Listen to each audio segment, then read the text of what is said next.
The name itself conjures marble temples, disciplined legions, aqueducts stretching like silver veins across the countryside. For centuries, it has been held up as the model of civilization, the architects of law, the masters of order, the empire that supposedly civilized the barbarian world. But what if the truth is darker? What if, beneath the marble and triumphs, lay a machinery of cruelty so vast and deliberate that it turned mass murder into a form of statecraft? The Romans themselves left us the evidence. They were not ashamed of their brutality, they celebrated it.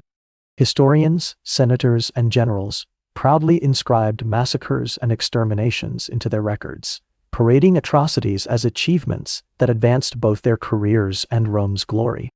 You may have been taught that Rome brought peace pax Romana.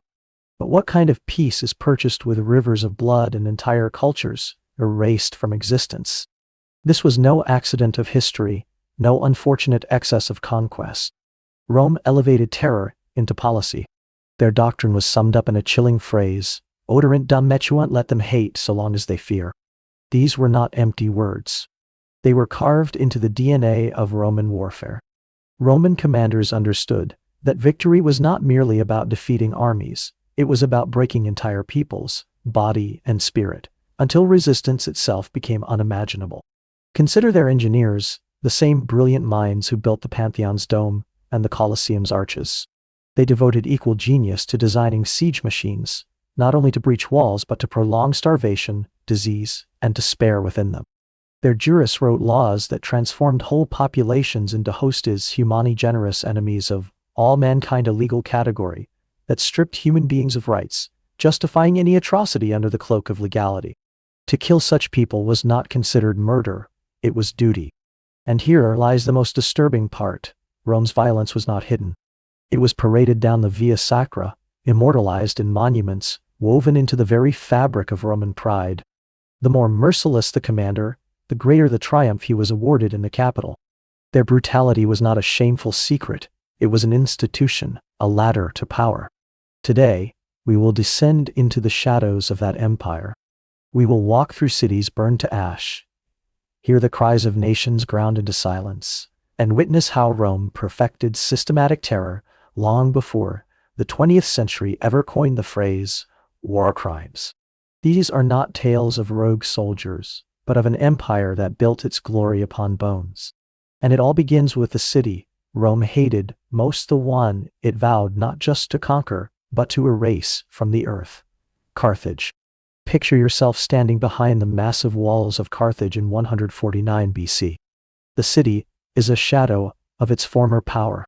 Its navy dismantled, its armies forbidden, its wealth drained by decades of tribute. On paper, Carthage is no longer a threat to Rome. And yet, across the sea, Roman senators repeat a chilling refrain with each debate: Carthago delenda est, Carthage must be destroyed. For Rome, it wasn't enough to dominate.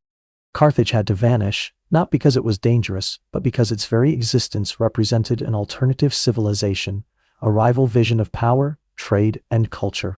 For 3 years, the Romans tightened their grip in a calculated siege. Imagine being among the 500,000 civilians trapped inside. Grain supplies dwindled to crumbs, wells grew foul with disease, and corpses piled in the streets faster than they could be buried. Mothers watched children wither to bone and skin. The air itself carried the stench of starvation and plague. The siege was not simply a military tactic, it was psychological warfare, engineered to break the will of an entire people. And then, in the spring of 146 BC, the Roman general Scipio Aemilianus gave the order.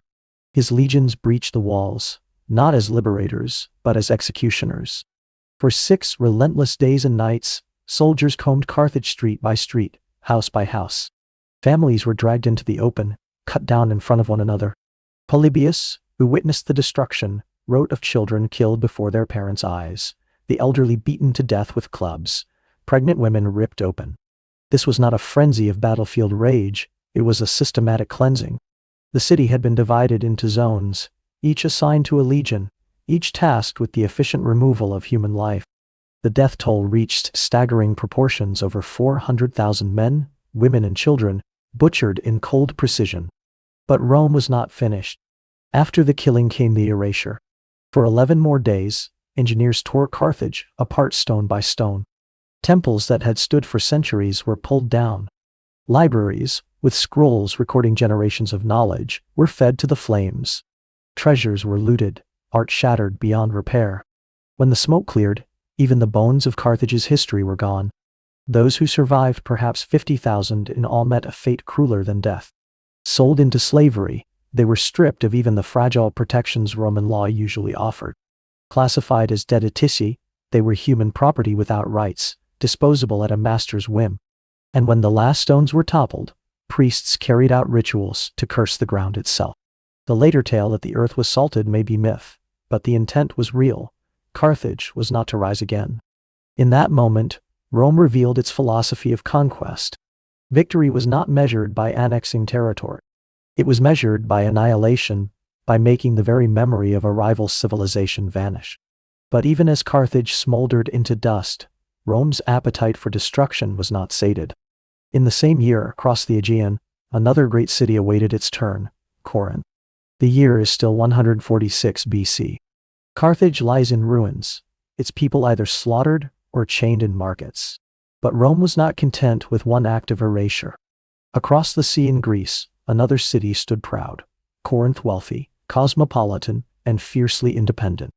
If Carthage was Rome's rival in trade, Corinth was its rival in culture. For centuries, it had flourished as a center of art, philosophy, and commerce, controlling key trade routes between the Aegean and Ionian seas. It was the jewel of the Achaean League, the last coalition daring to resist Roman dominance.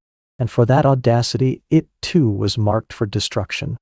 When the legions of Lucius Mummius marched upon Corinth, its citizens already knew what had happened in Carthage. Surrender seemed pointless, for Rome was not after submission, it was after annihilation. When the defenses crumbled, the Romans poured into the city. What followed was not the chaos of plunder, but the cold rhythm of systematic massacre. Every adult male, whether he had lifted a weapon or not, was executed. The historian Pausanias later wrote that the blood flowed through Corinth's streets as if through channels deliberately carved for slaughter. For the women and children, death was not immediate. They were herded into captivity, designated for slavery and abuse. Roman commanders granted soldiers the right to claim any woman or child as property. Families were torn apart, mothers wrenched from infants, children sold separately to erase their lineage.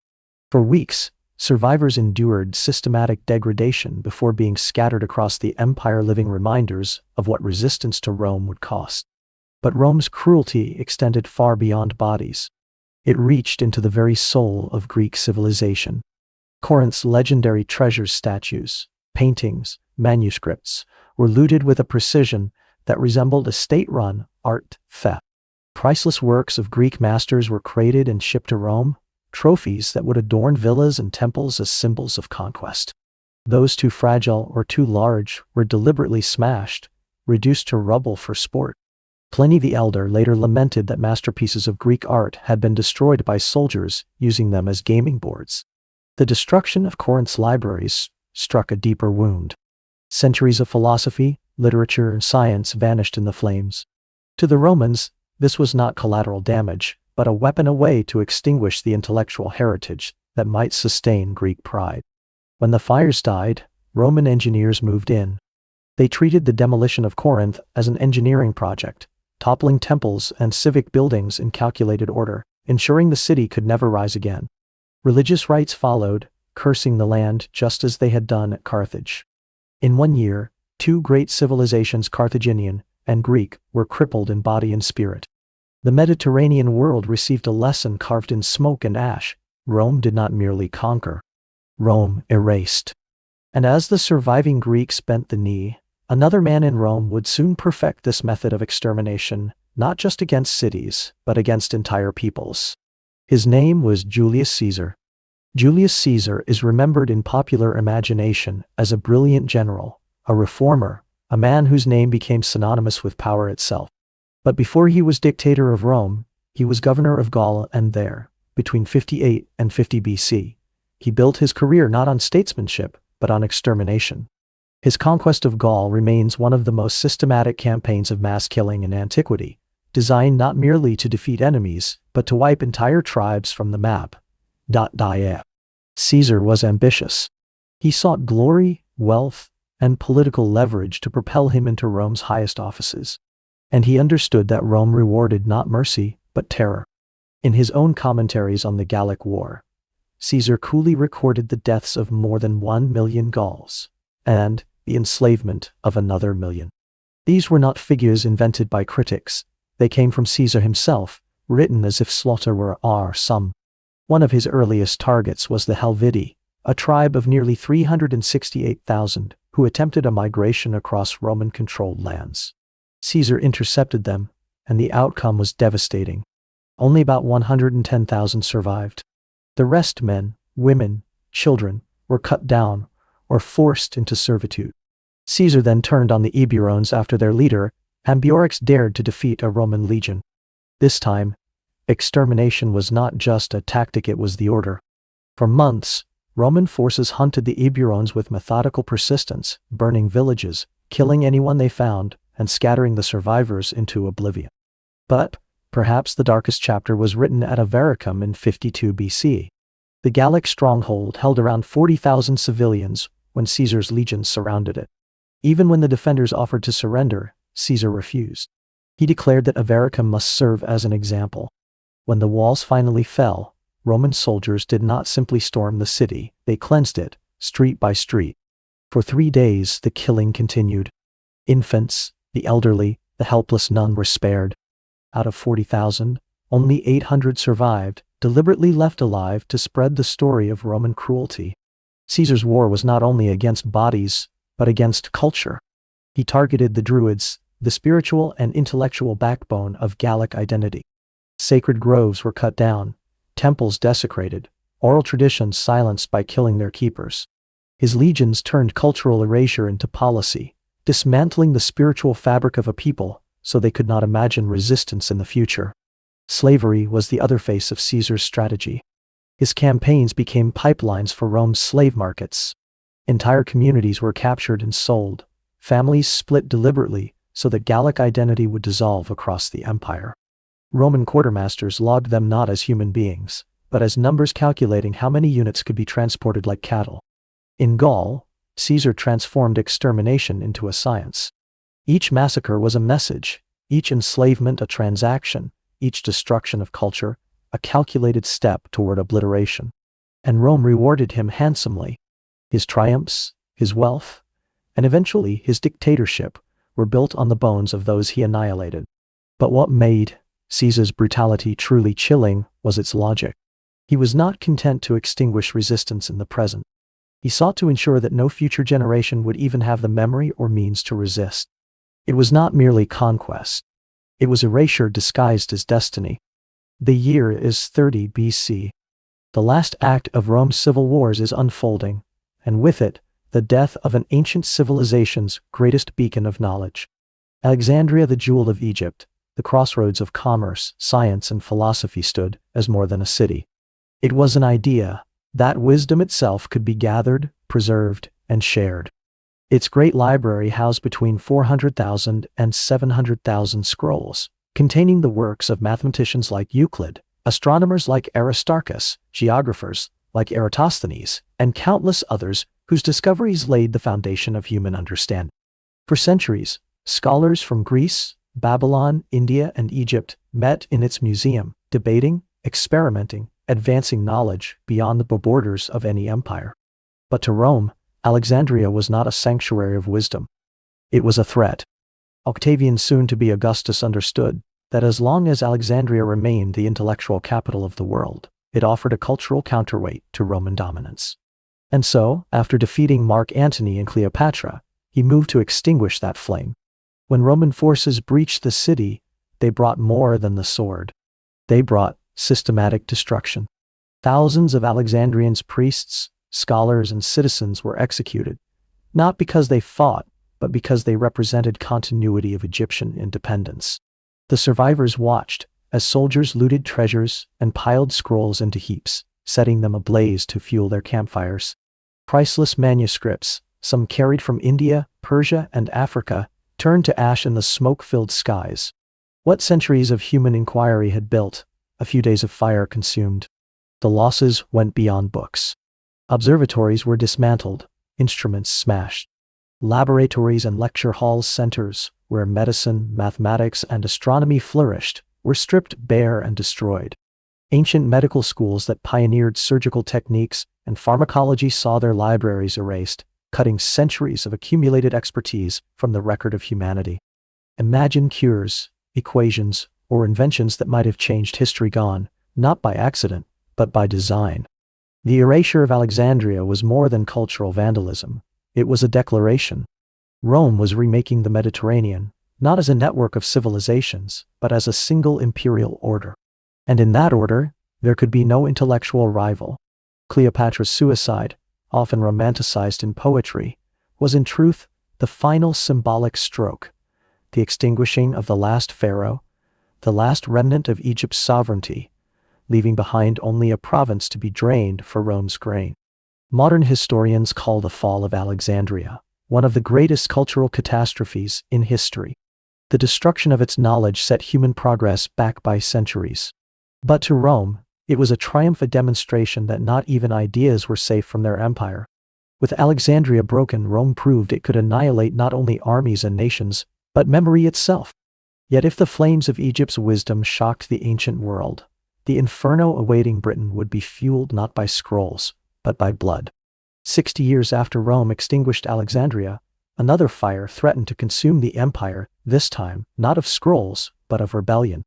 In the misty isles of Britain, Rome's colonial arrogance had sown the seeds of fury.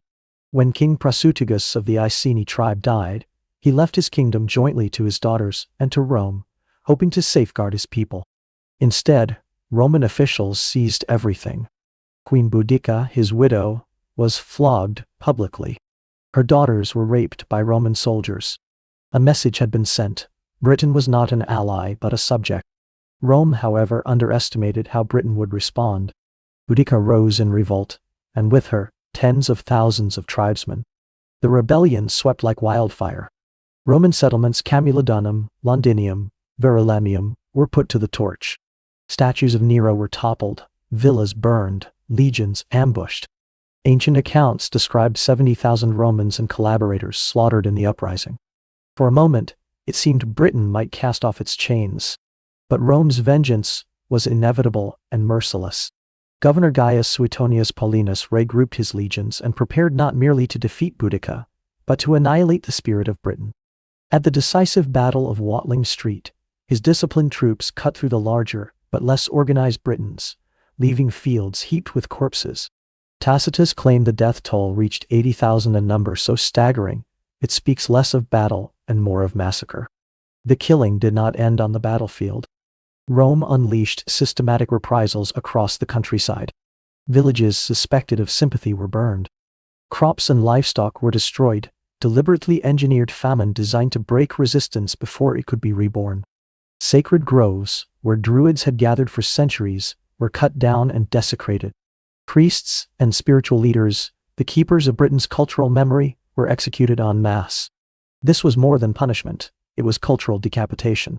Survivors fared little better. Entire families were enslaved, children torn from parents, tribes scattered across the empire so that memory itself would fracture. Rome's goal was clear, not simply to defeat rebellion, but to terrify future generations into submission. Even those left alive carried the scars.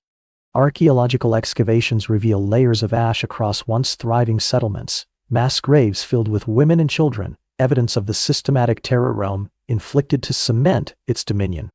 And yet, Rome's brutality came at a cost. Tacitus himself wrote that Paulinus's savagery was so extreme it threatened to destabilize the province. He was recalled, not for compassion, but for the simple fact that his reign of fear risked burning the colony beyond use. Still, the message lingered. To defy Rome was to invite annihilation so total that even gods and groves would not protect you. But if Britain was scorched, Judea would soon be shattered. And under Emperor Hadrian, Rome's violence reached an intensity that turned entire regions into deserts of memory. By the 2nd century, Rome had mastered the art of punishment. It no longer sought merely to conquer, it sought to erase. Nowhere was this clearer than in Judea, where Emperor Hadrian confronted one of the fiercest rebellions Rome would ever face. The Bar Kokhba Revolt, named after its charismatic leader, Simon Bar Kokhba, began in 132 CE as an act of defiance against Rome's desecration of sacred ground. Hadrian had announced plans to build a Roman colony atop Jerusalem's ruins and erect a temple to Jupiter on the site Jews held most holy. To the people of Judea, this was not just political oppression, it was an assault on identity itself. When revolt broke out, it spread like fire through the hills and valleys. Guerrilla fighters harried Roman legions, ambushing convoys, striking from caves, and vanishing into the wilderness. For a brief moment, the rebels reclaimed the dream of independence. But Hadrian had no intention of tolerating resistance. He summoned Sextus Julius Severus, one of Rome's most ruthless generals, to crush Judea completely, not simply militarily, but existentially. What followed was systematic extermination. Roman strategy avoided pitched battles. Instead, legions strangled strongholds with sieges designed to starve entire populations. At Beitar, the final bastion of the rebellion, tens of thousands perished in hunger before the walls finally fell. Ancient sources speak of rivers running with blood, of streets too choked with corpses to walk. Dio Cassius records that over 580,000 people were killed, not counting those who succumbed to famine and disease. And the devastation spread further still. Nearly 1,000 villages and towns were wiped from the map. Fields were salted, wells poisoned, orchards destroyed. Families who had taken refuge in caves found entrances sealed by Roman engineers, condemning them to suffocate in darkness. Archaeologists have uncovered these sites' caverns, filled with skeletons of entire households. Frozen in the moment, Rome denied them even the dignity of surrender. But Hadrian's vengeance did not stop with bodies. It reached into memory. He renamed Judea as Syria Palestina, a deliberate attempt to sever the people's connection to their land. Religious leaders were executed, the teaching of Jewish law was outlawed. Scrolls and sacred texts were destroyed. Survivors were enslaved, scattered across the empire, forbidden from returning to Jerusalem under penalty of death. It was cultural annihilation, the deliberate attempt to erase not only a people's independence, but their identity. The demographic scars were immense. Entire regions that once bustled with farms and synagogues lay empty for generations. Rome had achieved what it set out to do, not simply to end a rebellion, but to cauterize the wound so harshly that it could never bleed again. Hadrian's campaign is remembered by historians as one of antiquity's clearest examples of ethnic cleansing. For Rome, it was victory. For Judea, it was a trauma so deep it reshaped theology, culture, and memory for nearly 2 millennia. And yet, Rome's appetite for terror did not end there. If the suppression of Bar Kokhba revealed how far an empire would go to erase identity, the empire's treatment of its own soldiers and slaves revealed how it weaponized cruelty as spectacle. Crucifixions, decimations, betrayals. Rome turned punishment itself into theater. Rome's genius did not end at aqueducts, arches, or laws. It extended into terror refined, codified, and displayed as theater. The empire made cruelty an institution, a spectacle to awe enemies and discipline its own. If the erasure of Carthage, Corinth, Gaul, Alexandria, Britain, and Judea proved Rome's willingness to annihilate entire peoples, then its methods of punishment revealed the cold precision with which it normalized fear. Consider crucifixion, the most infamous Roman punishment. It was not designed for efficiency, it was designed for endurance and visibility. Victims hung for days, their bodies slowly collapsing under their own weight, suffocating inch by inch as crowds watched. After Spartacus' rebellion in 71 BC, 6,000 slaves were nailed to crosses along the Appian Way, lining the road from Rome to Capua for over 100 miles. Travelers moved through a corridor of agony, each cross a warning: rebellion ends not in battle, but in prolonged, public humiliation. Or take decimation, the punishment for cowardice or mutiny in the legions. Every 10th man chosen by lot was beaten to death by his comrades. The survivors lived bound together by shared guilt, fear, and trauma, a human chain of obedience forged in blood. Manuals instructed commanders on how to stage the ritual for maximum psychological impact. This was discipline as terror, The army itself turned into both executioner and witness. And then there was treachery. In Lusitania, in the 2nd century BC, General Galba lured 30,000 tribesmen to peace negotiations. He promised safety if they disarmed and assembled with their families. Once gathered, they were surrounded and massacred. The few survivors were sold into slavery. Even Roman writers recoiled at the dishonor, but the lesson endured. Rome's word was as deadly as its sword. These methods were not isolated cruelties. They were pillars of governance. Atrocities were legalized, sanctified by religion, celebrated in parades. The greater the brutality, the greater the glory. Carthage's ashes were marched in triumph. Caesar's million dead Gauls became his ladder to dictatorship. Hadrian's devastation of Judea was commemorated in marble. Violence was not Rome's shame, it was its boast. But the cost was staggering. Conservative estimates place the civilian dead of Rome's wars in the tens of millions. Entire cultures vanished. Carthaginian memory silenced, Gallic traditions severed, Jewish life dispersed, Egyptian knowledge scattered to the winds. What humanity lost in those flames and massacres cannot be measured. Centuries of ideas, philosophies, and lineages were turned to ash because one empire believed fear was more powerful than coexistence. And Rome's legacy endured. Medieval kings, colonial empires, even modern regimes studied its methods: spectacular violence, legalized cruelty, cultural erasure. The Roman blueprint for terror lived on, proof that civilization and savagery can exist in the same society, not as contradictions, but as partners. So the next time you marvel at Rome's aqueducts, its laws, its monuments, remember the other legacy carved into stone and silence: the systematic destruction of lives and cultures, the normalization of cruelty, the celebration of terror. Rome teaches us that power without restraint does not merely conquer, it erases.